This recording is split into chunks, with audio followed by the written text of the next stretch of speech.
मेरा चेहरा 3 दिन में शीशे जैसा चमक उठा। जी हाँ, सही सुना आपने। आपने अगर इस रेमेडी को गलती से भी 1 दिन के लिए या 2 दिन के लिए लगा लिया ना, तो आपके चेहरे की जितनी भी समस्याएँ हैं, सारी जड़ से खत्म हो जाएँगी।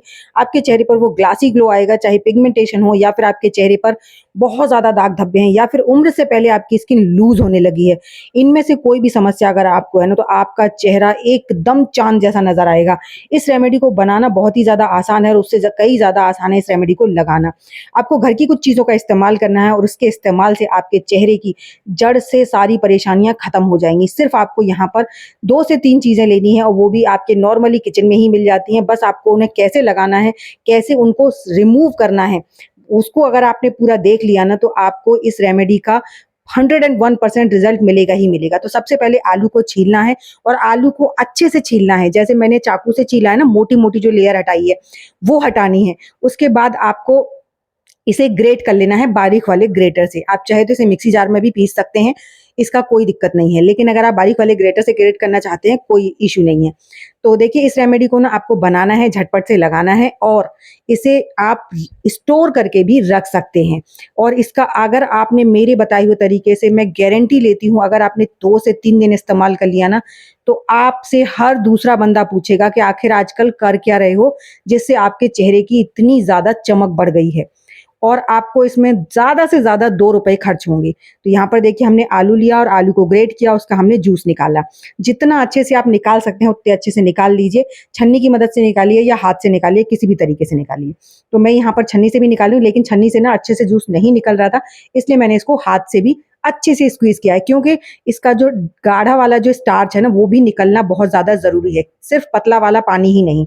उसके बाद ये जो आपका बचा हुआ है ना, इसे भी आपको फेंकना नहीं है, ये भी रेमेडी का एक पार्ट है। इसलिए आपको इसे फेंकने की गलती बिल्कुल नहीं करनी है। अब हमने करना क्या है, ये 2 पार्ट मिल गए हमें, एक इसमें हमें जूस मिल गया और एक हमारा ये जो इसका ग्रेट किया हुआ पल्प था, वो मिल गया। अब ये जो जूस है ना, इसे थोड़ी देर के लिए साइड में रेस्ट करने के लिए छोड़ेंगे और ये जो हमारा पल्प है, इस पल्प में हम 2 चीज़ें डालेंगे। उससे मोस्ट इम्पोर्टेंट, बहुत ही ज़्यादा काम की, क्योंकि ये जो रेमेडी का पार्ट है ना, ये मेन पार्ट है। अब आप लोग बोलेंगे कि ये छिलके और ये केला ये किस काम आएगा? यहाँ पे थोड़ा-सा हम केले का पल्प डालेंगे, अगर आपके पास केला नहीं है तो आप पपीता डाल दीजिए, पपीता नहीं है तो खरबूजा डाल दीजिए, ठीक है? जो भी है इनमें से, लेकिन एक फ्रूट ज़रूर डालना है आपको। चाहे मौसमी हो सकती है, संतरा हो सकता है, केला हो सकता है या फिर पपीता हो सकता है, ठीक है? और खरबूजा भी बहुत, बहुत, बहुत अमेज़िंग रिज़ल्ट देता है इसके साथ में। इसको कर लेना है इसके साथ मैश। केले को इसके साथ आपने अच्छे से मैश कर लेना है। ज़्यादा नहीं डाला है, आप देख सकते हैं मैंने 2 स्लाइसेस डाले हैं बस, इतना ही काफ़ी है। और इन सारी चीज़ों को ना हम स्टोर कैसे करेंगे, वो भी मैं आगे आपके साथ वीडियो में शेयर करूँगी। तो वीडियो को पूरा देखिएगा, वीडियो अगर आपने स्किप कर दिया तो आपको बिल्कुल भी समझ नहीं आएगा। अब यहाँ पर मैंने 1 चम्मच भरकर डाला है इसमें जैगरी पाउडर। अगर आपके पास जैगरी पाउडर नहीं है तो आप गुड़ को ग्रेट करके भी इसमें डाल सकते हैं। मेरे पास जैगरी पाउडर है, इसलिए मैंने उसे डाल दिया है। अब इन दोनों तीनों चीज़ों को हमें कर लेना है मिक्स। इसमें मिक्स करने के बाद अब आपने कुछ भी नहीं डालना है। ये रेमेडी का एक पहला पार्ट हमारा तैयार हो गया है। अब इसको कैसे अप्लाई करना है, कैसे स्टोर करना है, वो सब कुछ मैं आगे शेयर करूँगी। तो हमने इसको मिक्स कर लेना है बढ़िया तरीके से। जो हमारा जैगरी पाउडर है वो इसके साथ अच्छे से मिक्स अप हो जाना चाहिए। तो जैसे-जैसे ये मिक्स होता जाएगा ना, वैसे-वैसे एक इसमें चिकनाहट आने लगेगी। वही चिकनाहट हमें बहुत ज़्यादा अमेज़िंग रिज़ल्ट देने वाली है। हमारी स्किन ना इससे स्मूथ होती है, इससे ब्राइट होती है, साथ ही साथ इसके इसके लगाने से ना आपका चेहरे का जो कलर है ना, वो इंस्टेंट ग्लो होगा। क्योंकि हमने इसमें सारी वो चीज़ें डाली हैं जो हमारी स्किन को ग्लो देती हैं। अब हमारा जो पानी स्टार्च जो था ना आलू का, वो हमने रेस्ट करने के लिए छोड़ा था, तो इसमें से जो थिक वाला था वो अलग हो गया है, जो पानी-पानी था वो अलग हो गया है। तो यहाँ पर जो थिक वाला है वो आपको अलग लेना है और जो इसका पानी है उसे आपको अलग लेना है। इनका हमारा 3 पार्ट्स बनकर तैयार हो गए हैं। अब आप इसमें समझ लीजिए, फेशियल है, ब्लीच है, मसाज क्रीम है, पैक है, सब कुछ है ये। आपको 1000 10,000 वाला जो फेशियल ग्लो देगा ना, वो आपको ये 2 रुपए वाला देगा।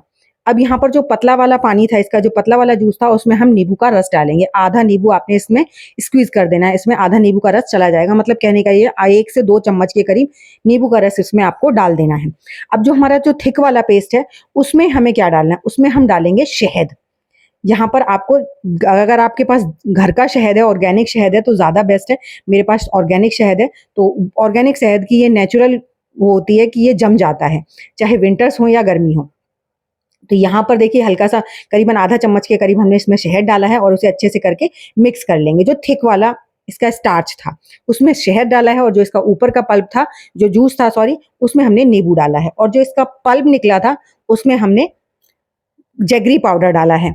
तो इसलिए अब देखिए तीनों चीज़ें हमने अलग-अलग डाली हैं सब में। अब इसको लगाना कैसे है, किस तरीके से स्टार्ट करना है। अब इनको स्टोर करने का देखिए मैं आपको एक तरीका बताती हूँ कि जैसे आपने इन सबको बना लिया इकट्ठा, ठीक है? मैंने यहाँ पर 1 आलू लिया है, आप 2 से 3 आलू ले सकते हैं।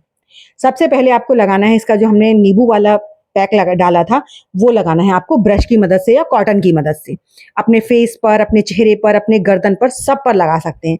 अगर आपकी डीप सेंसिटिव स्किन है, तो आप पहले इसका थोड़ा-सा गर्दन के पास लगाकर पैच टेस्ट कर लीजिए, उसके बाद आप लगाइए, ठीक है? तो यहाँ पर देखिए सबसे पहले इसको लगाना है, इसको फिर सूखने देना है। उसके बाद जो आपका थिक वाला पेस्ट था, वो इसके ऊपर से आपको लगा लेना है। धोना बिल्कुल नहीं है आपको, ना फेस को धोना है, ना अपने हाथ, गर्दन को, किसी को नहीं धोना है और ना ही रब करना है।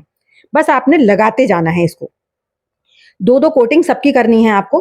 लास्ट में जो हमारा पल्प वाला बचा हुआ है, इसका हम लास्ट में यूज़ करेंगे। लास्ट में कैसे करेंगे? पहले इन दोनों चीज़ों को सुखा लेंगे और ये जो बचे हुए हैं ना, इन्हें आप आइस ट्रे में डालकर आइस क्यूब जमा दीजिए। फिर आपने इसे लगाना बहुत ज़्यादा आसान हो जाएगा और आइस ट्रे आपकी कोशिश कीजिए जो बंद वाली होती हैं वो हों, ताकि ये अच्छे से काफ़ी समय तक स्टोर कर सकें आप, क्योंकि अगर खुली वाली होती हैं तो वो फिर बेकार हो जाती है। तो आइस ट्रे कोशिश कीजिए या फिर आपके पास छोटे-छोटे डिब्बियाँ हैं ढक्कन वाली छोटी-छोटी, तो उनमें जमा सकते हैं। उसके बाद ये पल्प वाला जो पैक है ना, ये आपने लगा लेना है। लगाकर कम से कम आधा से 1 घंटे के लिए इसको रखना है। तो मैंने ज़्यादा मोटा लगा दिया था क्योंकि मैं अपने एक ही हाथ में आपको दिखा सकती थी इसलिए। लेकिन इतना मोटा लगाने की ज़रूरत नहीं, हल्का-हल्का, पतला-पतला लगा लीजिए, जिसकी अगर आप आइस जमा लेंगे ना तो ज़्यादा बेस्ट है, लेकिन आइस उसी को लगानी है जिसको आइस सूट करती है। हर किसी के फेस पर आइस क्यूब सूट नहीं करती हैं, किसी-किसी को रेडनेस हो जाती है, इसीलिए मेरे फेस पर रेडनेस हो जाती है, इसलिए मैं इसकी आइस क्यूब नहीं जमाती हूँ, मैं इसका इंस्टेंट यूज़ करती हूँ। तो जिसके भी फेस पे अगर आइज़ रब करने से रेडनेस होती है तो उसको नहीं करना है, उसको डायरेक्ट इसी तरीके से लगाना है। तो इसके लिए आप इसे डायरेक्ट फ्रिज में किसी भी काँच के बाउल में या किसी भी काँच की बॉटल में भरकर रख दीजिए, इससे लंबे समय तक ये स्टोर करके आप रख सकते हैं। अब उसके बाद आपको इस पल्प को लगाकर कम से कम 15-20 मिनट रखना है और उसके बाद हल्के हाथ से इसे रिमूव कर देना है। इसी तरीके से रब करते हुए जब आप इसे रिमूव करेंगे ना, आप इंस्टेंट चेंज देखेंगे आप अपनी स्किन में। 101% मैं कहती हूँ, 1000% मैं आपको गारंटी के साथ कह सकती हूँ, इससे ना आपको इंस्टेंट ग्लो मिलेगा। देखिए मैं जहाँ पर जिस हाथ पर आपको लगाकर दिखा रही हूँ, आप देख सकते हैं ना कोई फ़िल्टर है, ना कोई वीडियो एडिटिंग है, कुछ भी नहीं है। आपको चेंज विज़िबल नज़र आएगा, बस हल्के हाथ से आपने इसे रब करना है और रब करते समय आप देखेंगे कि आपकी स्किन बहुत ज़्यादा सॉफ्ट होती जा रही है, बहुत ज़्यादा ग्लोई होती जा रही है और उसे नॉर्मल आपने ठंडे पानी से वॉश कर लेना है। अब आप देख सकते हैं अभी सिर्फ़ लगाया है, मैंने अभी इसको वॉश भी नहीं किया, मैं आपको हाथ को वॉश करके दिखाती हूँ। आप देख सकते हैं बिल्कुल एकदम ऐसा ग्लो आता है, जैसे आपने कहीं पार्लर से फेशियल या मैडिक्योर या पेडिक्योर कराया है। तो आप देख सकते हैं एक बार के रिज़ल्ट इतने अमेज़िंग हैं, तो अगर आप इसे कंटिन्यू करेंगे तो क्या हो